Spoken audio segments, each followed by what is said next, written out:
Beginning with George Washington, America has always had a tradition of voting military heroes into the highest office in the land.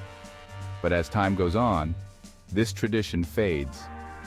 It's now been 32 years since America elected someone with true military service to the Oval Office, leaving us wondering, will George H.W. Bush be the last combat veteran to become president? Before we answer this question, we have to establish why it matters. Should we care if our president has served in the military? To answer this, let's look back at America's history. One of our nation's best presidents was Dwight D. Eisenhower. But before he served the country in the Oval Office, he served on the battlefield.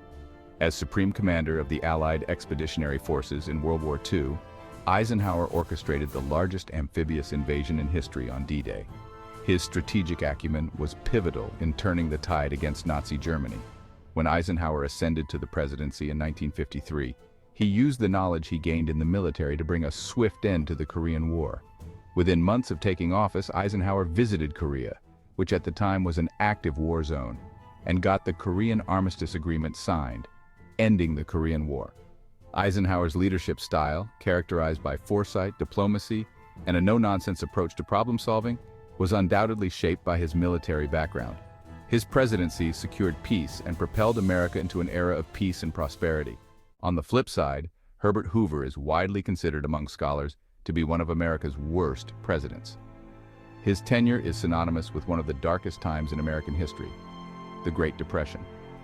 Hoover took office in 1929, and with the nation spiraling into economic despair, the stage was set for Hoover to enact measures that could stem the tide of the burgeoning crisis. As banks failed and unemployment soared, Hoover's response was lackluster to say the least. He showed little enthusiasm to tackle the issues and seemed to sit back as millions of Americans faced extreme hardship. An engineer and proclaimed humanitarian, Hoover had never served in the military nor faced the demands of military leadership. In times of crisis, leadership demands swift, decisive action, qualities often honed in military service. Hoover did not possess such qualities. Would the Great Depression have been different if Hoover had the knowledge gained from military service? We can only wonder. The global stage becomes more unstable and chaotic every day. Conflicts like the wars in Ukraine and Gaza surge on. Economics at a global scale continues to plummet. And now more than ever, we need to evaluate what type of leader we need. In such a world, the stakes are extraordinarily high, and the decisions made by a nation's leader can mean the difference between peace and escalation, stability and chaos. History teaches us that the challenges of the presidency are vast and varied. And as we have seen, presidents with a background in military service often bring a perspective others simply can't. We need to return to an era of great leaders like George Washington and Ronald Reagan who truly know what it means to fight for America. But, as we look to recent history, that's not what we see. The last 5 presidents haven't served a day in the military, and both nominees for the 2024 election haven't even seen war firsthand.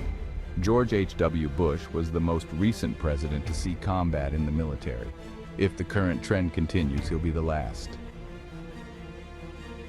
Without the knowledge of military ethos, strategy, and the grave realities of war, can future leaders fully grasp the weight of their decisions when it comes to handling global conflicts? If Russia or China increase their aggression against the U.S., will a career politician have what it takes to fight back decisively? Join the discussion below, and if you value this content, make sure to like, share, and subscribe for more insightful analyses.